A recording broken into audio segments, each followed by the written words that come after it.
c'est pas l'éducation écologique, c'est de l'éducation tout court. Il ne s'agit pas de recycler les uns ou les autres. Enfin, en revanche, dans certains cycles, oui, c'est l'actualité, effectivement. C'est le lancement de la deuxième étape du programme Parcoursup. Oui, c'est le fameux moment pour les lycéens de faire leur choix des études supérieures. Alors, Parcoursup, vous en avez entendu parler l'année dernière, c'était très critiqué. Il y a même eu quand même du mal-être par rapport aux lycéens qui avaient du mal avec cette plateforme. Encore, c'est sûr. Et oui, c'est difficile de savoir ce qu'on veut faire et surtout avec des nouvelles procédures. Alors, cette année, on a revu la copie. Cette année, on n'a plus besoin, en fait, de choisir par ordre de préférence les études que l'on va vouloir faire. Il va falloir simplement mettre les vœux. Et aussi, on va pouvoir motiver notre choix, c'est-à-dire écrire pourquoi on veut absolument aller dans cette filière. Ce sont quand même des choses importantes pour les lycéens à choisir. Et c'est vrai qu'ils sont parfois perdus. On ne sait pas toujours ce que l'on veut faire. C'est ce que l'on a voulu savoir avec Olivier Lebras.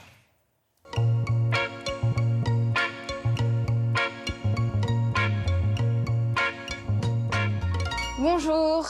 Alors, qu'est-ce qui vous amène? Il va falloir que je rentre mes vœux sur Parcoursup. Je sais à peu près ce que je vais mettre comme vœux de formation, mais je ne sais pas vraiment dans quel ordre les hiérarchiser. Dans un premier temps, vous savez que vous n'avez pas besoin de hiérarchiser les vœux sur Parcoursup. Après le bac, j'aimerais me diriger vers des études de comptabilité, plutôt un BTS, un DUT, mais je ne sais pas vraiment lequel choisir. Aujourd'hui, ce qui est le plus pratique, c'est quand même directement de regarder le site Parcoursup. Vous allez sur le site et vous avez recherché les formations. Donc vous pouvez sélectionner économie et gestion et lancer la recherche. Maintenant, il y a toutes les universités qui proposent cette licence qui sont sur Parcoursup. Elle m'a montré de nouveaux choix que je peux mettre sur Parcoursup, par exemple une licence ou alors une classe préparatoire. Et du coup, ça m'a beaucoup aidée. Ce n'est pas compliqué pour les élèves de terminale de formuler 10 vœux, et d'autant plus qu'ils ne sont pas obligés de formuler 10 vœux, il n'y a aucune obligation. Ce que j'ai compris de la plateforme, c'est qu'on pouvait mettre 10 vœux, et dans ces vœux, on a 20 sous-vœux en total. Donc je compte mettre 8 prépas dans un vœu, donc qui est mon vœu prépa, donc pour faire vétérinaire par la suite. Et après, sur les autres sous-vœux, je vais mettre des plans de secours. Pour l'instant, moi, j'ai qu'un vœu, c'est bien ça le problème, c'est que j'ai pas d'autres idées et c'est un peu difficile de passer la barrière alors que moi, c'est mon rêve de faire médecine, j'arrive pas trop à imaginer Autre chose. ce que je pourrais faire d'autre, quoi. Je sais pas exactement ce que je vais faire plus tard. L'école qu'on va faire, ça va déterminer en fait tout ce qui va se passer après. Donc c'est assez stressant en fait sur faire ça. Parce qu'on n'est pas super bien informé là-dessus en fait, sur les écoles. Avec Parcoursup, la transparence est un des principes fondamentaux. Depuis le 20 décembre, chaque candidat peut sur chaque formation vérifier quels sont les critères d'examen finalement des dossiers. Sur Parcoursup, vous pouvez, lorsque vous n'avez pas eu la décision que vous attendiez, demander à la formation à la fois d'expliquer ces critères et de justifier des motifs qui ont conduit à ce que vous ne soyez pas reçu.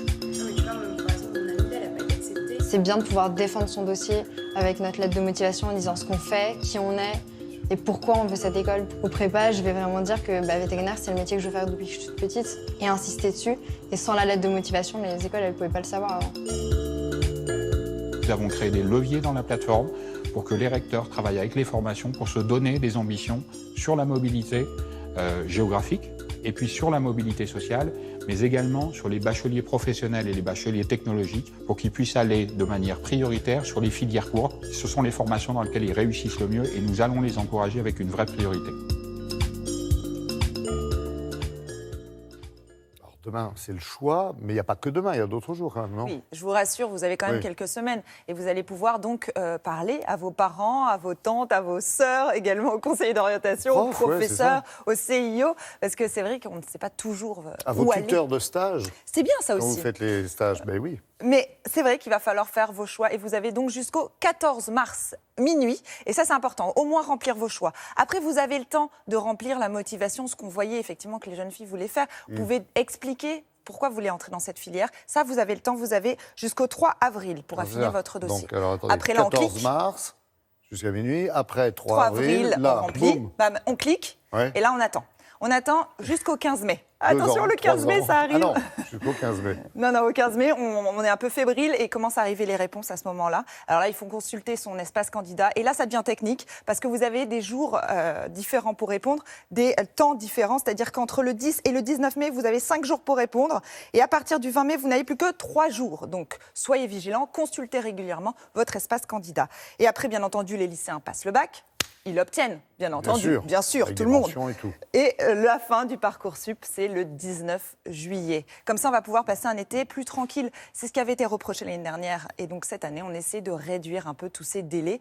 Si vous êtes encore perdu, il y a un numéro vert qui est important et ça peut vous aider. C'est le 0800 400 070. Vous pouvez aussi poser vos questions sur Twitter et Facebook parce que c'est vrai que les lycéens aiment bien les réseaux sociaux. Donc, on s'adapte à eux. Vous allez avoir les réponses vraiment en fonction de votre cas. C'est ça qui est important. Mais c'est le système aussi qui s'est mis, j'allais dire, des barrières et des limites, parce que l'an dernier, on se souvient quand même que les réponses tardaient à arriver. Tout à fait. Et là, en fait, il s'impose aussi des délais. Donc, Voilà. ça peut rassurer les postulants et tous ces lycéens qui vont effectivement émettre leurs souhaits pour leur avenir. Tout à fait. Les On est candidats d'accord. et les établissements, tout le monde y est musicien. Bon, à voir. Hein, vous suivez pour nous, on est d'accord? Je sais. Merci, Carole.